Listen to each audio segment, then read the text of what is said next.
This is Kingdom Come Deliverance, a crowd-funded medieval sim RPG based on 15th century Bohemia. That's modern day Czech Republic. Well, Czech Republic is the modern day iteration of Bohemia for those who aren't unsure. Anyway, this is a AA title per se, not exactly AAA. It was a crowd-funded game made by a studio called Warhorse Studios. They are based out of Poland. A little around, I'd say, 100 developers or so. So not the biggest studio, and the game only had a budget of around, I want to say, $5 million, which is very generous for what this game accomplishes. It's kind of amazing, and this video will sort of give you a nice tour into Kingdom Come Deliverance and what this game has to offer as an overall game, as an RPG. This is not a comprehensive review for the game. This is more or less a solidified early impressions of the game. I will be doing a comprehensive review for the game probably in 2-ish weeks from now, when I do get close to the end or do beat the game, so that way I can give you the most solid impression possible. But for now, this is just a video to kind of tide over any interest that there is for this game and to kind of explain the mechanics in the best way possible. So, welcome to the video. So, I should start off by explaining what the heck this game really is as an RPG, because saying RPG nowadays is such a broad descriptor for a game. Really, every game nowadays, every AAA game has some sort of element of an RPG sprinkled within it. Even last year's Assassin's Creed Origins took on a fresh coat of RPG paint, even though I kind of struggle to call that game an RPG in a very technical sense. It really is. It has looting, it has leveling up, it has a skill tree, it has the very basic fundamental elements of an RPG that you would typically expect. That is probably on the other end of the spectrum, on one very far end of the spectrum where it has light RPG mechanics and just barely becomes an RPG. This is on the other opposite side of the spectrum, where there are so many RPG mechanics that it can actually push some people away. This game is admittedly not for everybody. No matter how much you care about the subject matter, no matter how many RPGs you have played, or how many of those games you claim to be RPGs, this game will admittedly not be for everybody. It's sort of fits itself into a very niche subgenre of RPGs, a very pen and paper based approach to RPGs, and it may not look like that now. Right now it probably looks like a very pleasant medieval touring simulator, medieval, sim, as I said earlier. You can also see your feet and hands and body. That is a nice detail. Kind of just pointed out how many games you can't really do that in. And it probably also looks a little bit like Skyrim, just in the setting, the music, and the first-person camera alone. It's very it invokes Skyrim, and not that that's not a deliberate intention of the developers, but I think that's a very fair observation to make. That being said, there's way more to this game beyond what is on the surface, which by itself is very beautiful.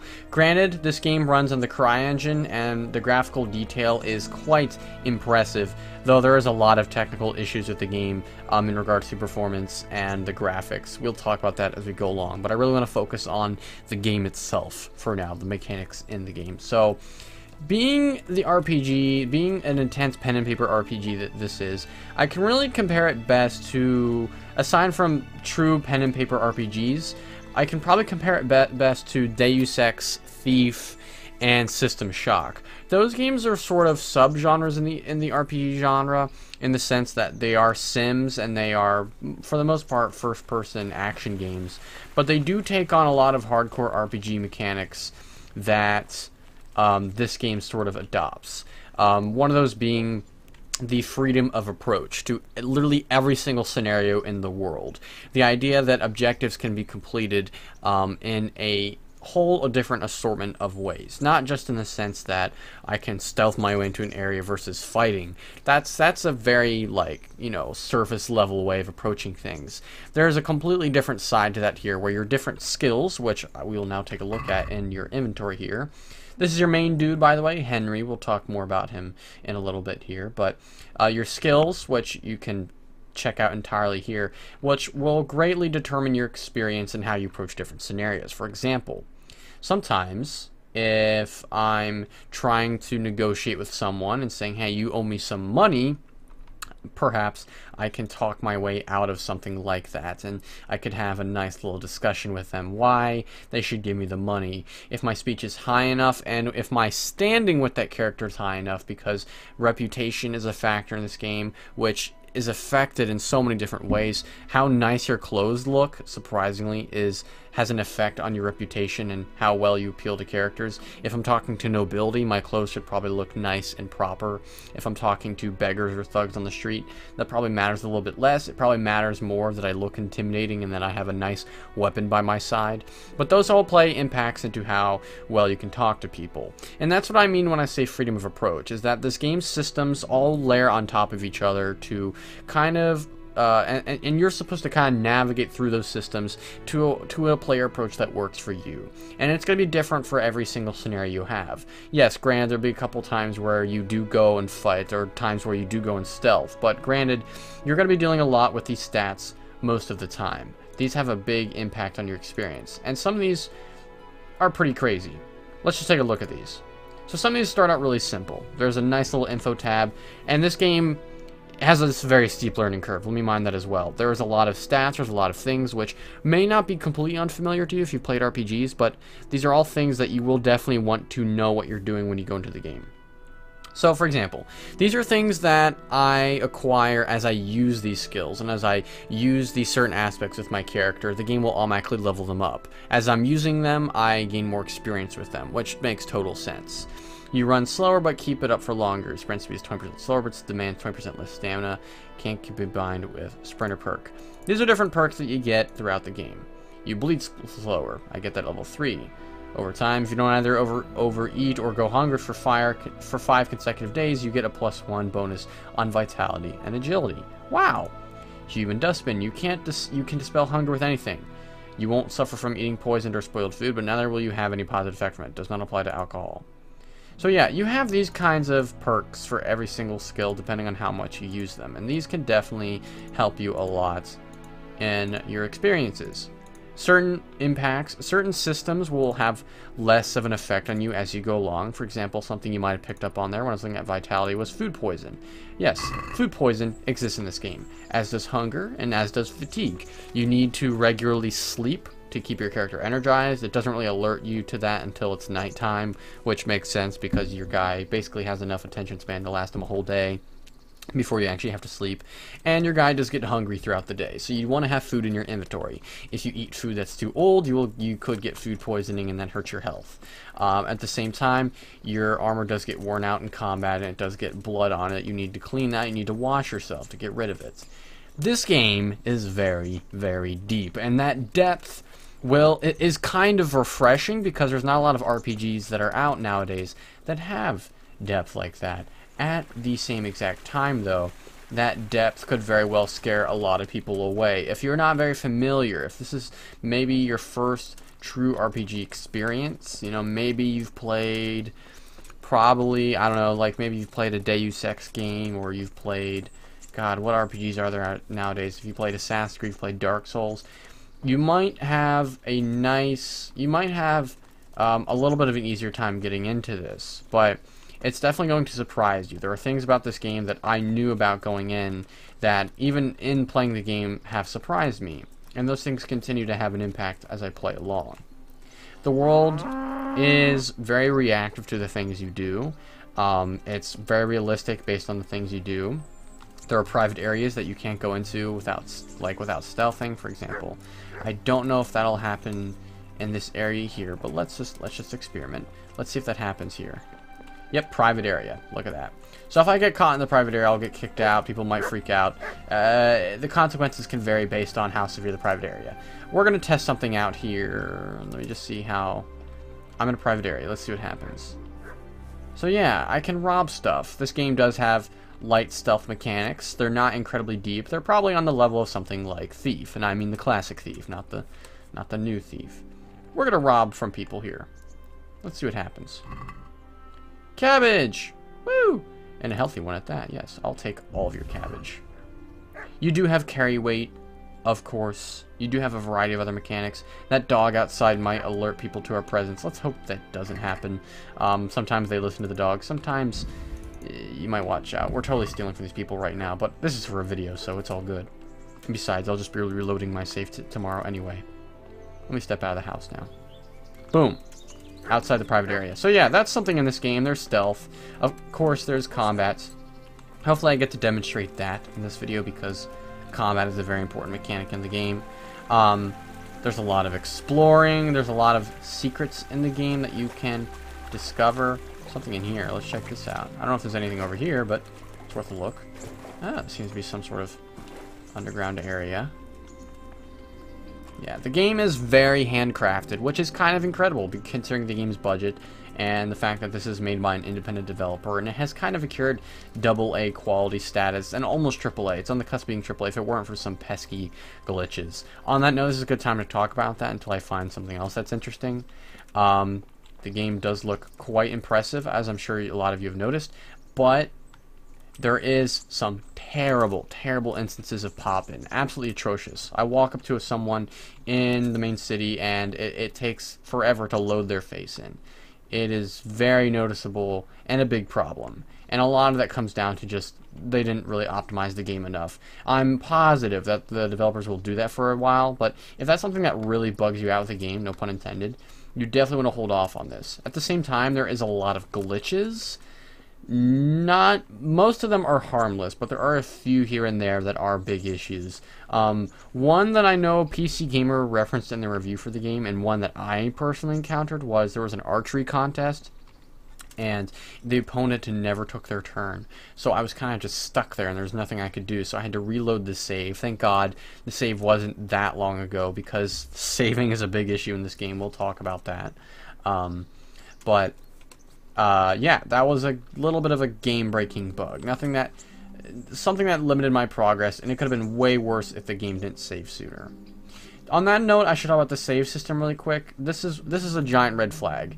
All right, the realistic RPG mechanics could be a hit or miss for a lot of people, and I think a lot of people will really appreciate that because it's kind of refreshing to see that level of depth in an RPG. But one thing that I think is going to be a red flag for everybody, and it really just comes down to how much you mind it.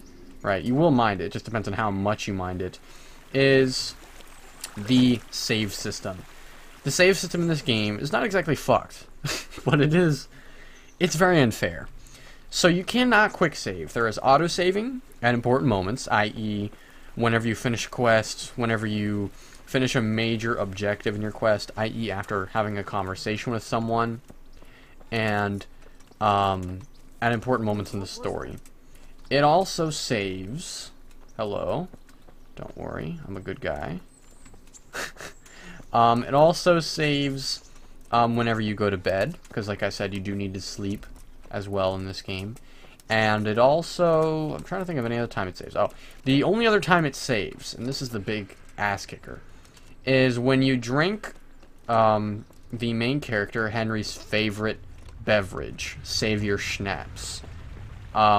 Which is a very expensive alcoholic concoction. After you drink it, it saves your game. If I hit the menu right now and hit save game, it'll do it. But I don't have any Savior Schnapps, so I can't do that. It is possible to brew them. There's a whole alchemy system in this game that I've not had the chance to get into. That's something I can cover better in my review or thoughts on video. But that is something that you have to do, and normally speaking, it is very expensive to buy Savior Schnapps. To that end as well, starting out the game, you're going to get your ass handed to you a lot. Not just in terms of the gameplay, not just like in combat and stealth and stuff like that, but also economically. You're going to get your ass handed to you. This game is very unfair. Treats you like the peasant that you are at the beginning of the game. It's very hard to make a good living without doing some really pretty terrible shit. So that can definitely be a big problem depending on how much patience you have for the game. I feel like there could be more balancing to be done, but I frankly do like the methodical pace of progression that there is. Everything is very slow and maybe a little tedious, and maybe it is frustrating how hard money is to come by and how expensive everything is. But I feel like many hours from now that won't be a big problem as I grow my worth, grow my skills. I'm more capable. I'm a more capable individual, and I can accomplish more things. But for now, that is a big problem. And seeing that I'm at 8 hours into the game, I'm definitely not as far along as I would be in, say, a game like Assassin's Creed Origins, which came out last year, where you can get rolling in that economy right away. Here, good fucking luck. So here we are. Let's enter the city. This is one of the cities in the game. Let me show you the map. That's always a big deal. This is Ratai, right? Like I said, this is Bohemia. There's a lot of icons, but all of them are pretty distinguishable, and over time you will start to realize what they all mean. So yeah, they're not bad. Quest objectives are set up in ABC. They're colorized differently depending on what they are. Your main quest is always going to be this nice patterned board. We're not going to do any main quest content in here, but that is something. We'll probably check out that activity giver. That might be a good way to check out the combat, seeing as the combat arena is all the way over there. Areas in the map that you have not explored are covered by these nice clouds. The aesthetic of the map itself is very cool. Anything else you've explored is, of course, highlighted. Alright, there's some nice areas in the map.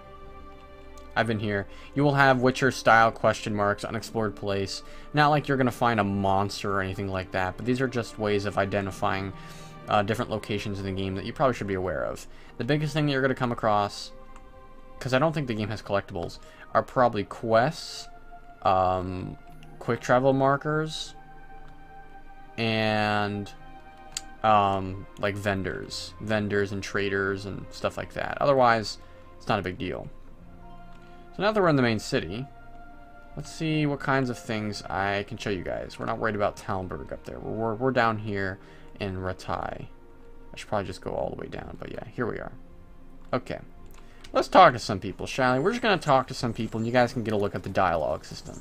The dialogue system is a big part of this game and a big part of the story, right?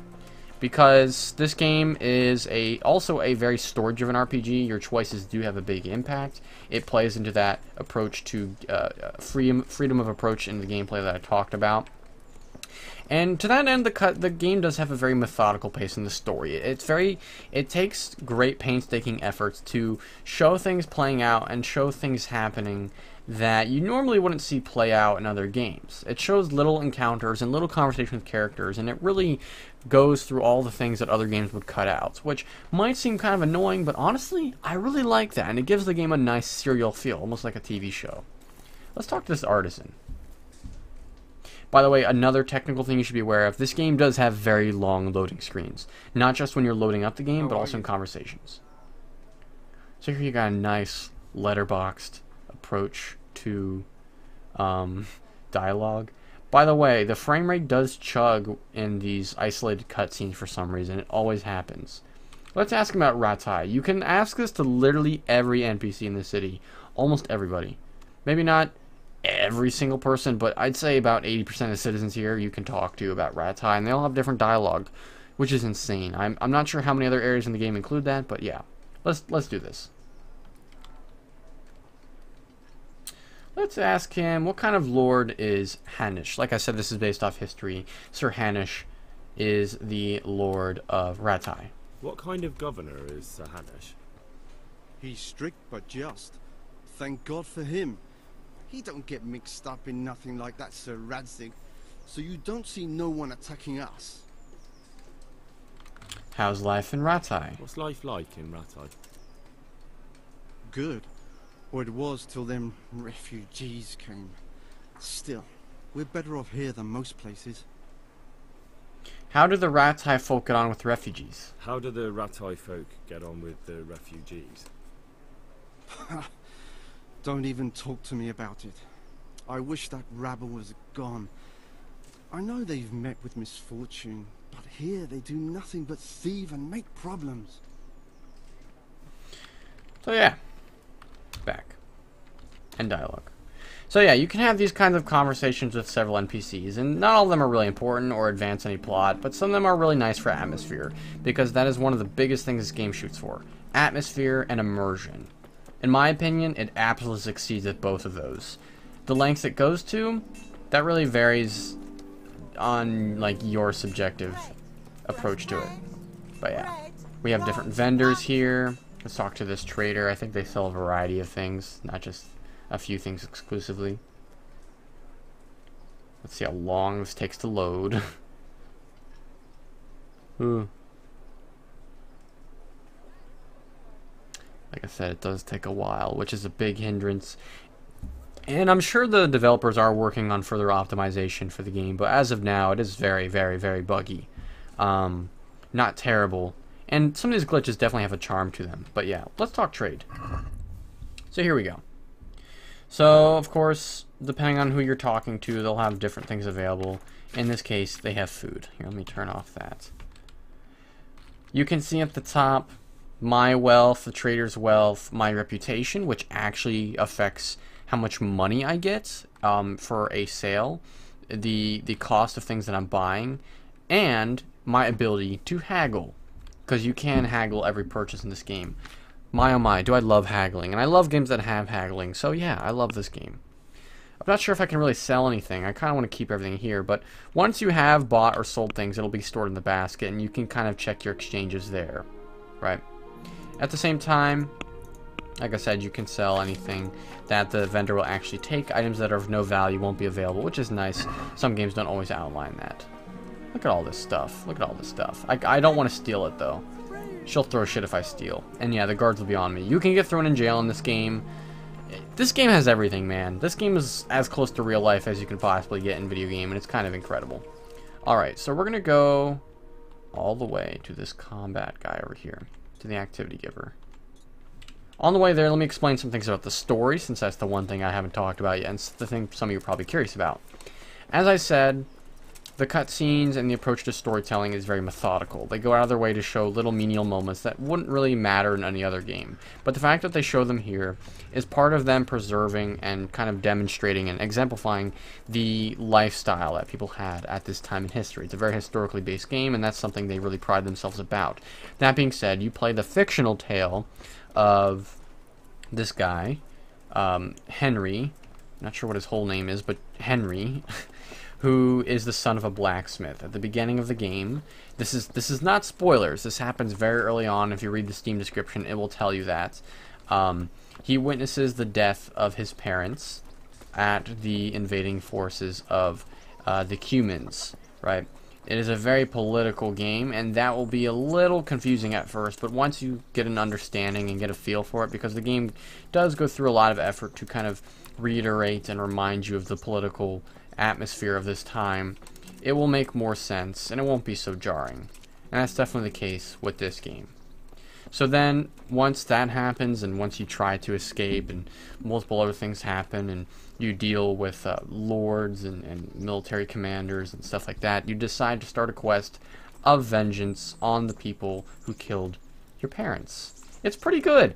Honestly, as unoriginal as a premise that is, it's surprisingly engaging so far. And Henry, as dopey of a guy as this looks, like, nothing against Henry, he just looks like a really plain fella, you know?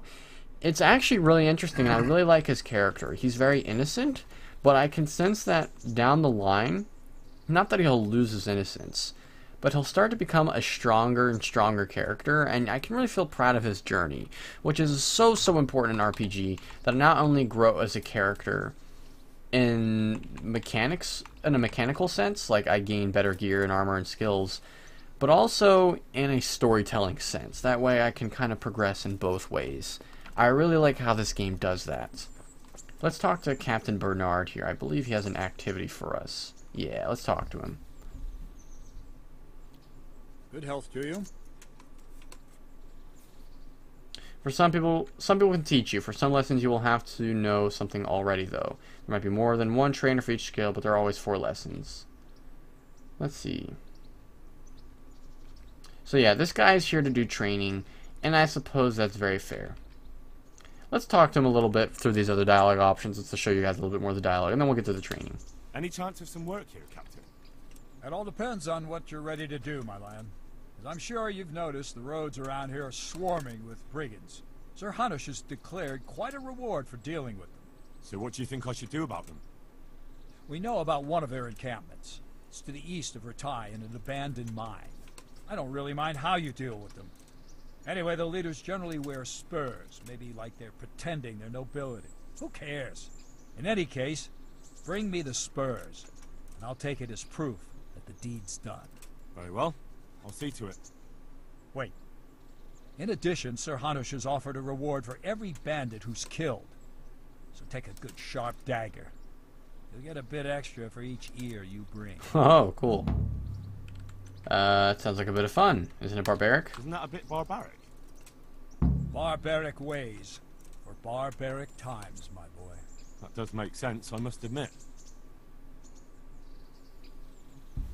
Nice. And there we go. The game saved.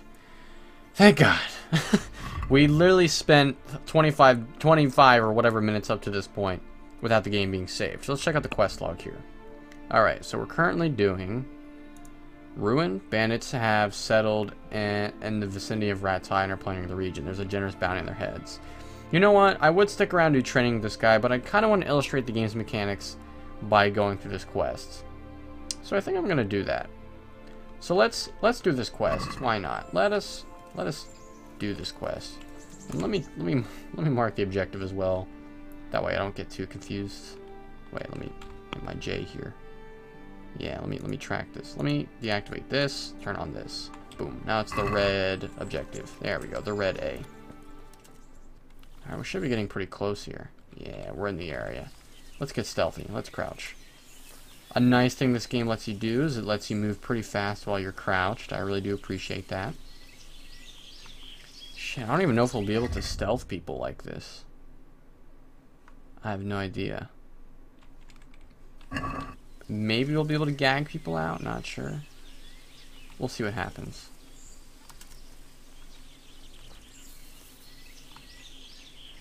Don't want to hang out on the main road.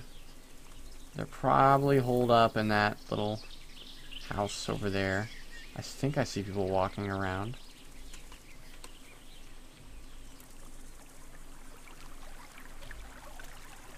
Let's try to make our way here. Come on. That didn't go well.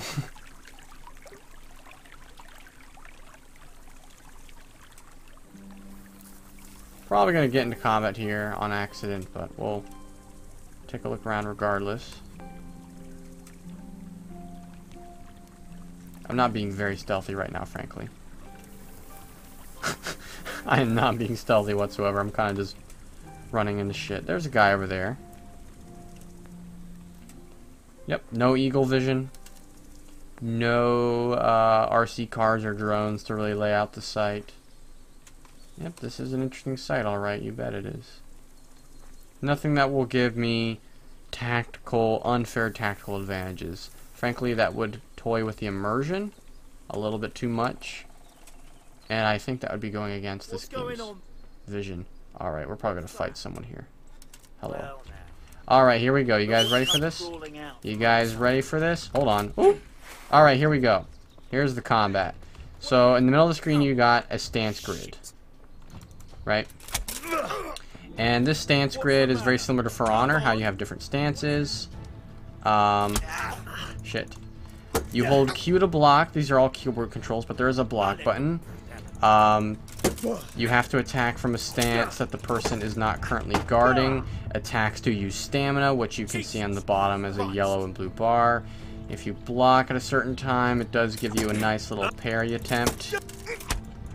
You definitely don't want to do that too much. Ooh. Yikes. Oh god. Ooh, that was a rough one. Oh, two dudes. This is not a good time. Alright, we should be really weary of this. Oh, and it's an archer as well. This should be interesting. This should be interesting. Alright. I think you guys gotta go look at the combat. We're probably gonna die here, but I'm not too bothered by that, frankly, because this is just a demonstration. Yeah, as you can see, the combat is a little clunky. It feels just as clunky as it looks. Maybe it plays a little less clunky than what it looks like at times. But generally speaking, god, this is a terrible position. It is pretty darn clunky. It is a little wonky trying to switch from enemy to enemy. Yeah, like, look at the shit right now. I'm gonna get backstabbed, totally. My skills are leveling up at least. That's kind of nice. gone weak at the knees, have It helps to change your stance a lot, so they're not ready for that sort of thing. But in general, fighting multiple dudes is a sure way to die, which we'll probably do here really quickly as soon as these guys get a proper, like, jump. You can chain attacks, like going from one stance to the other, or once your sword makes a hit, you can follow that up with another hit quite easily. God, I'm totally gonna die. Oh yeah, here we go, this is it. Oh shit, did I get one of them? I think I did. Yeah, one of them's down. I surrender. Come here, Lily Liver. Do you really surrender? There we go. Did I get him? What happened? This guy's still up. I think 2 guys surrendered. That's a good sign. Wasn't expecting that, frankly. This guy's definitely the worst shit, though. It would have been nice to stealth kill this guy early on. Frankly, I'll be amazed if I make it through this. Oh my god. It is very clunky.